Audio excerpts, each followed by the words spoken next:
America और पश्चिमी देशों की दखलंदाजी से दुनिया के किसी न किसी कोने में जंगी आग धधक रही है।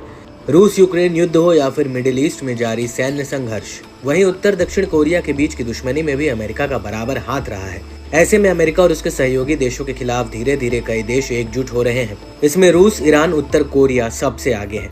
इन देशों में पश्चिमी देशों को चुनौती देने के लिए एक दूसरे के साथ सैन्य सहयोग बढ़ा दिया है। इन देशों की जुगलबंदी ने पश्चिमी देशों की बेचैनी बढ़ाकर रख दी है। माना जा रहा है कि इन देशों के बढ़ते संबंधों से अमेरिका तक में खलबली मची है। हाल ही में दावा किया गया कि मिडिल ईस्ट में जारी तनाव के बीच रूस ईरान को मदद कर रहा है। ईरान ने रूस से अत्याधुनिक मिसाइल डिफेंस सिस्टम समेत कई हथियार मांगे हैं। रूस ने भी तुरंत हरकत में आते हुए तेहरान को अपने एडवांस एयर डिफेंस सिस्टम और रडार भेजना शुरू किया। रूस ने ये डिलीवरी ऐसे समय पर शुरू की है जब ईरान ने इजरायल के खिलाफ हमले की धमकी दी।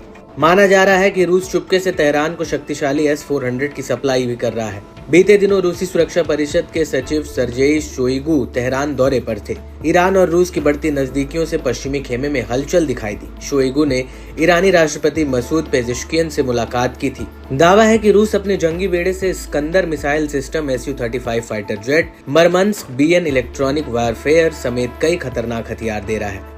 इस बीच ईरान और उत्तर कोरिया की दोस्ती भी पश्चिमी देशों की आंखों में खटकने लगी है। उत्तर कोरियाई नेताओं ने हाल में तेहरान की यात्रा कर एक साथ अपने विरोधियों को कई संकेत दिए। इस पर अमेरिका की बौखलाहट भी उनके बयानों से साफ तौर पर झलकी। अमेरिकी विदेश विभाग ने कहा कि वॉशिंगटन ऐसी गतिविधियों के लिए प्रतिबंधों समेत सभी उपलब्ध उपकरणों का इस्तेमाल करेगा। मालूम हो कि उत्तर कोरिया और ईरान के मजबूत संबंध पहली बार देखने को नहीं मिले।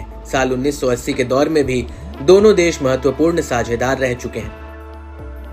ईरान इराक युद्ध में उत्तर कोरिया की ओर से तेहरान को SCUD-B बैलिस्टिक मिसाइलें, पारंपरिक हथियार, ट्रेनिंग और मिलिट्री एडवाइजर मुहैया करा चुका है। उत्तर कोरिया उस युद्ध के दौरान ईरान की सीधे मदद करने वाले दुनिया भर के बहुत कम देशों में से एक था। इस मदद के बाद ईरान के तत्कालीन राष्ट्रपति ने उत्तर कोरिया का दौरा कर पश्चिमी देशों के खिलाफ हुंकार भरी थी।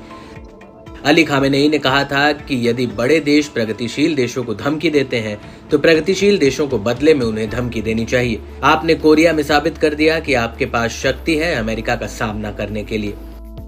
इससे साफ है कि पश्चिमी देश ईरान और उत्तर कोरिया की पुरानी दोस्ती को कम नहीं आंक सकते हैं। अमेरिका को चुनौती देने के लिए उत्तर कोरिया के तानाशाह किम जोंग उन किसी भी हद तक जा सकते हैं। वहीं ईरान इजरायल पर हमला करने के लिए बेकरार बैठा है। अली खामेनेई धमकी दे चुके हैं कि खून का बदला खून से लिया जाएगा। ऐसे में पश्चिमी देशों के वर्चस्व को अब सीधी सीधी चुनौती मिलती दिख रही है। अमेरिका समेत नाटो देशों को भी ये डर सताने लगा है कि उत्तर कोरिया ईरान को अपनी इंटरकॉन्टिनेंटल बैलिस्टिक मिसाइल दे सकता है।